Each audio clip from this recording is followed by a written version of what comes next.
Welcome to Jagannath kitchen. Shivaratri సందర్భంగా మా farm house banana chips చూపిస్తున్నాను చూడండి. ఈ విధంగా తొక్కలను తీసి చూడండి, ఇలా నేను కట్ చేసి పెట్టుకుంటున్నానండి. ఇలా ఫ్రై చేసుకుందామండి. అన్నిటినీ కొద్దిగా వేస్తూ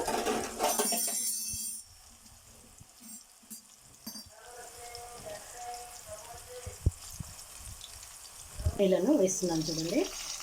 వీటిపైకి పసుపు ఉప్పు నీళ్ళు కలుపుకొని వేస్తున్నాను. ఇవన్నీ మంచిగా ఫ్రై అయిపోయినాయి కదండి. ఇప్పుడు తీసేసుకుందాము. మిగతాయి కూడా వేసేసుకుందామండి. ఈ విధంగానే